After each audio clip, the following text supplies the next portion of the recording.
এটা আমার দ্বিতীয় ইনিংস। 38 বছর আমি একটা হাই স্কুলে শিক্ষকতা করতাম। এখানে অতিথি শিক্ষক হিসাবে যোগদান করেছি 4 বছর। একটা 38 বছরের শিক্ষকতা জীবন আর একটা 4 বছরের অতিথি শিক্ষকের জীবন, এই দুটো যদি আমি কম্পেয়ার করি দেখবো এই দুটোর মধ্যে অনেক পার্থক্য আছে।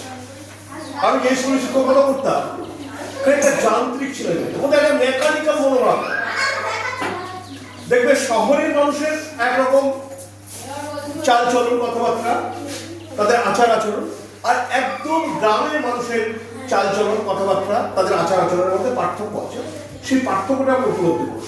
আর একটু সহজ করে বলি, আবার ছাত্র স্কুলে যে ছাত্রছাত্রীরা তাদের মধ্যে বেশিরভাগ তাদের মধ্যে আন্তরিকতা কম, শ্রদ্ধা না জানালে নয়, সামনাসামনি ঠিক সেইটা। কিন্তু এখানে এসে আমি যেটা এই 4 বছর আমি যেটা উপলব্ধি করতে পারি, এই যে গুড মর্নিং স্যার, সুপ্রভাত স্যার, কেমন আছো স্যার, এইটার মধ্য দিয়ে কেমন আন্তরিকতা, গুরু শিষ্যের যে সম্পর্ক, সেই সম্পর্কটা অনুভব করি। এটা কিন্তু আমি মিস করি। বিশেষ করে বাপনের কথা বারবারই মনে আছে। প্রথম আরো 2-1 সবার কথাই মনে আছে, আমার মনে থাকলেও, স্যার কেমন আছো, গুড মর্নিং স্যার, সুপ্রভাত স্যার, এই কথাটা বারবার বলে। এটা আমার প্রায় বাজে। কারণ দিনের শেষে আমরা সবাই মানুষ, যতই আমরা ব্যস্ত থাকি না কেন, রাতে যখন আমরা শুতে যাই, সারাদিনে কি করলাম না করলাম তার কিছু না কিছু মনে হয়। এই চিন্তা করতে করতে করতে করতে তারপরে ঘুম এসে যায়। এটা আমার সারা জীবন মনে থাকবে। আর ছাত্রছাত্রীদের আমার খুব ভালো লাগছে, গর্ব হচ্ছে, আনন্দ হচ্ছে। ম্যাডামও বলছিলেন যে শোভা আর বাবা এরা আইনকারি করছে। এই যে ওদের মধ্যে যে ক্ষমতা আছে, প্রতিভা আছে, পরিবেশ পেলে তোমরা সবাই ওদের মতোই সাবলীল ভাবে তোমরা অনুষ্ঠান পরিচালনা করতে পারো, অনুষ্ঠানে অংশগ্রহণ করতে পারো। এই যে সাহস একটু একটু করে তোমাদের মধ্যে যে আত্মপ্রত্যয় গড়ে উঠেছে, এই আত্মপ্রত্যয় গড়ে ওঠার ক্ষেত্রে সামান্য কিছু ভূমিকা থাকলেও আমার ভূমিকা আছে। এটা আমার কাছে এটা আমার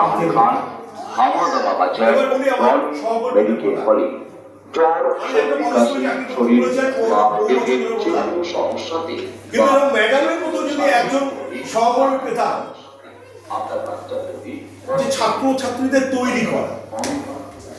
কারণ ছাত্র শিক্ষকদের মধ্যে সম্পর্ক গড়ে ওঠে কখন? পঠন পাঠন শুধু নয়, সাংস্কৃতিক বিনিময়, সাংস্কৃতিক বিভিন্ন অনুষ্ঠান, খেলাধুলার মধ্য দিয়ে ছাত্রছাত্রীদের সঙ্গে সম্পর্ক গড়ে ওঠে, গুরু শিষ্যের সম্পর্কে পৌঁছে যায়। অনেকের ক্ষেত্রে যেটা হয় সেটা হচ্ছে পিতা পুত্রের যে সম্পর্ক, সেই সম্পর্কের জায়গায় চলে আসে।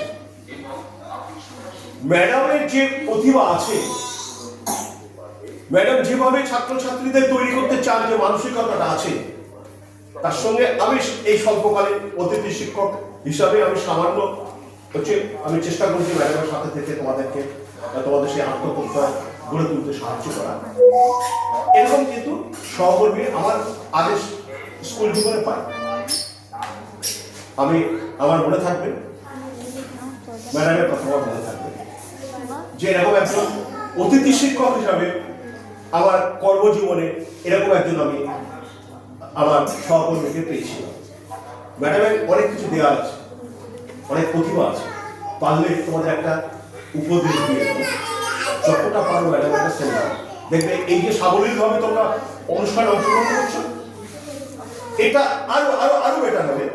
ম্যাডামের কাছে তোমরা নেওয়ার চেষ্টা করো। ম্যাডামের প্রচুর প্রতিভা আছে, চেষ্টা করো। ম্যাডামের দেওয়ার তো ইচ্ছা আছে, পারলে তোমরা আরো নেওয়ার চেষ্টা করো। আর শশাঙ্ক স্যার, আমি শশাঙ্ক স্যারের সঙ্গে 3 বছর শিক্ষকতা করার সুযোগ পেয়েছি, কারণ আমার 1 বছর পরে উনি জয়েন করেছেন। এই যে মিষ্টি হাসিটা, কেমন আছেন, একটু ভাব বিনিময়, এই অল্পকালীন যে বন্ধুত্ব গড়ে উঠেছে আমার দীর্ঘ 38 বছরের শিক্ষকতার জীবনে, পিছনের টিচার ছাড়া নতুন প্রজন্মের শিক্ষকরা বেশি ছিল পরবর্তীকালে, তাদের যে আন্তরিকতা, তার থেকে এই আন্তরিকতাটা কিন্তু অনেক অনেক অনেক বেশি। মনে থাকবে শ্মশান বাবু। আর শাহিন সাহেবের সঙ্গে খুব অল্প কয়েক মাসের পরিচয়। ওনার যে শান্ত শিষ্ট স্বভাব, মিষ্টভাষী, কেমন আছে, এর মধ্যে দিয়ে বোঝা যায় একটা আন্তরিকতা আছে। পার্থক্য হচ্ছে আগের প্রজন্ম আর এই প্রজন্মের পার্থক্য আমরা এখানেই আছি। এটার মধ্য দিয়ে আমরা সেটাকে বুঝতে পারছি যে আগের প্রজন্ম আর এই প্রজন্মের শিক্ষকদের সঙ্গে পার্থক্যটা কি। আর ছাত্রছাত্রী, আমি যখন এসেছি সত্যি সত্যি আমি বুঝেছিলাম যে তোমাদের মধ্যে খামতি যেটা আছে, তোমাদের রিডিংটা তোমরা করতে পারবে বেশিরভাগটা। আমি 3টে ব্যাচ পার করেছি, 3টে 8 ব্যাচ পার হয়েছে, এটা 4র্থ ব্যাচ চলে গেল। রিডিং পড়ার প্রচন্ড খামতি। আমার যেটা মনে হচ্ছে যে প্রাইমারিতে তোমাদের যে খামতিটা, 4 বছর প্রাইমারিতে পড়া যে খামতিটা, যে ঘাটতিটা থেকে গেছে, সেই ঘাটতিটা যদি কিছু পূরণ করতে পারি, এইটা আমার মাথায় কাজ করে। ম্যাডামের সঙ্গে আমি আলোচনা করেছিলাম, ম্যাডাম আমাকে সম্পূর্ণ অনুমতি দিয়েছিলেন, কারণ উনি যেহেতু প্রধান শিক্ষিকা, ওনার অনুমতি ছাড়া তো আমরা স্কুলে আমরা নিজেদের মতো খুশি মতো আমরা পঠন পাঠন করতে পারি না। উনি আমাকে বলেছিলেন যে স্যার আপনি চেষ্টা করে দেখুন। আমি কিন্তু চেষ্টা করেছিলাম ওই বাংলা শিখতে গেলে যে বর্ণ পরিচয়, এটা প্রথম ভাগ, দ্বিতীয় ভাগ, এটা না পড়লে যে বাংলাটা আমরা ভালো করে পড়তে পারবো না, বাংলাটা আমরা ভালো করে শিখতে পারবো না, এইটা বার বলছি। বারবার বলার পরে তার কিছু রেজাল্ট পেয়েছি। তার রেজাল্ট আমি চোখের সামনে দেখতে পাচ্ছি। বাবাই আর একটু সবাই বড় বড় স্মার্ট ছিল, ও অনেকটা অ্যাডভান্স ছিল, কিন্তু ওর বলার মধ্য দিয়ে যেটা ভুলে গেল যে ও একটু একটু পড়তে পারতো, কিন্তু পরবর্তীকালে আবার চাপে পড়ে ও কিন্তু আরো আরো বেটার করতে পারছে। তোমাদের মধ্যে অনেকেই পারো। আর এবার যারা 5ম শ্রেণীতে ভর্তি হলে তাদের সঙ্গে তো আমার পরিচয় হয়নি। কোর্সের দিন সম্ভবত তখনও তোমরা ভর্তি হবে, তোমাদের সঙ্গে আমার পরিচয় হয়নি। আমি তোমাদের সঙ্গে পরিচয় হয়ে আমার ভালো লাগলো।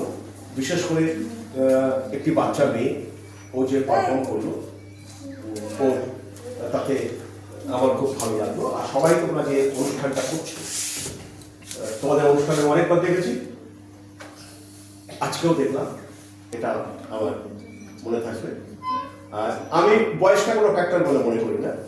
এখনো পর্যন্ত আমি গর্বের সঙ্গে বলতে পারি যে শক্তির পার্থক্য, সময়ের পার্থক্য, একটা যুবক যার 35-40 বছর বয়স হয়তো তার সঙ্গে আমি শক্তিতে পারবো না, কিন্তু তার যে পরিশ্রম করার ক্ষমতা, সেই পরিশ্রম করার ক্ষমতা কিন্তু আমার খুব একটা কম।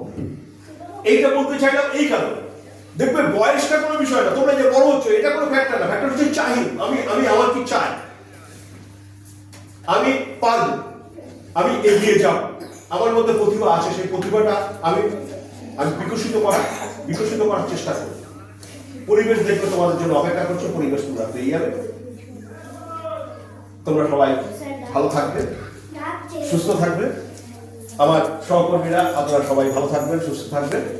আর ছাত্রছাত্রীরা বলেছে, আমার সহকর্মীরা বলেছে যে আমি চেষ্টা করব আমাকে ডাকলে বা না ডাকলেও আমি জানতে পারবো উপস্থিত হওয়ার বিভিন্ন অনুষ্ঠান। ঠিক আছে, বলতে চাই আমি ঠিক এরকমটা চাই, মানে আমি এরকম হাসি খুশি পরিবেশ আমার খুব ভালো লাগছে। আমি বাচ্চাদের আরো যাতে তোমরা করতে পারো তার জন্য আমাকে একটু সময় দাও, আমি তোমাদের জন্য সামান্য কিছু উপহার নিয়ে এসে সেই উপহারটা নিতে